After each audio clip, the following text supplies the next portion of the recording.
Hi, I'm Toby from AWS. Welcome to This Is My Architecture. I'm joined today by Alex from Ocado. Hello, Alex. Hi, how are you doing, Toby? Good, thanks. Good. Tell me, who are Ocado? So Ocado is the UK's online supermarket. Recently, we've been working on our OSP, or Ocado Smart Platform product, which is a way to sell the services and technology that Ocado has developed over the years to international retailers. Excellent. Okay, and today we're going to talk to you about your approach to microservices. Exactly. When we started on this product, we wanted to use a microservice architecture. We have sort of a large number of developers in many international offices, so we wanted to enable them to very quickly get on developing services independently of each other and loosely coupled, but at the same time set up some sensible kite marks to ensure that there was some quality of standard across the whole product.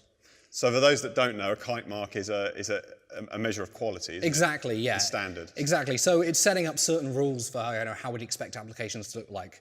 So one example is that they're all using sort of HTTPS, RESTful communication, as an example.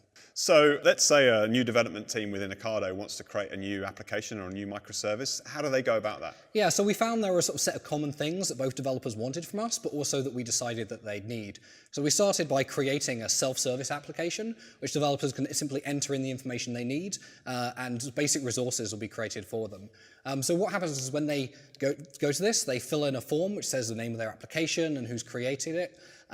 And we go ahead and we create some Amazon resources for them. So one of that is a Route 53 entry, as well as an SSL certificate and a Beanstalk environment. So we kind of ensure that there's sort of a boundary to the network, and that all communication coming in is coming in via sort of HTTPS to the Beanstalk environment. Okay.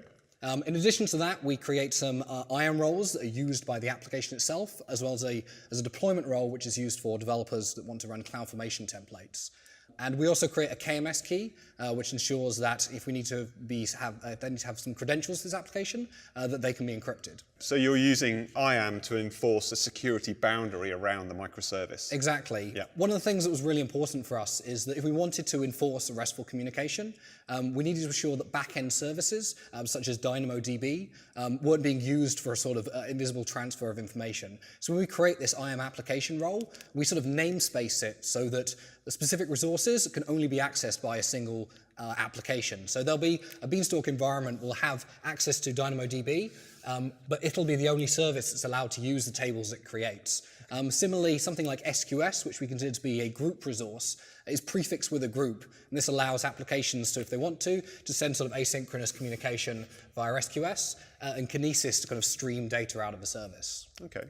So, so you've got your microservice here, you've got certain resources which are specific to it, you're leveraging some other services, and each of those say that the resources, say, within DynamoDB is specific to that microservice, and security controls access to that other resource. Exactly. So for Amazon services, that you support IAM as a form of permissioning, we're using that to ensure that's the only thing that can access it. There are some other things like relational databases or Redis instances, for example, in which we use security groups to ensure that access, even if they have username and passwords, the access is only coming from the application itself. So one of the challenges that our customers face with microservices is service discovery. How are you guys going about solving that problem? So we've typically used Route 53 to solve this.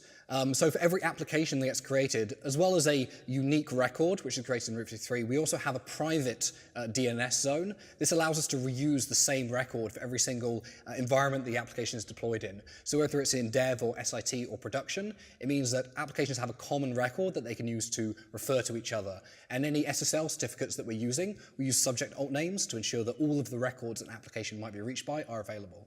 So this is a standard you've created within Ocado, and I can see how it would be quite useful and powerful, particularly for your dev teams around microservices. Have you seen any services and applications go through that life cycle and really benefit from this model? Yes, absolutely. So we've now have a kind of a full environment that's now taken all the way to production, and we have retailers using this, actual business users using the UIs and the services, and yeah, exactly, that's worked out well for us. That's been excellent. Thanks, Alex, and thanks for sharing your solution today. Thank you very much for having me. And thanks everyone for watching. This is My Architecture.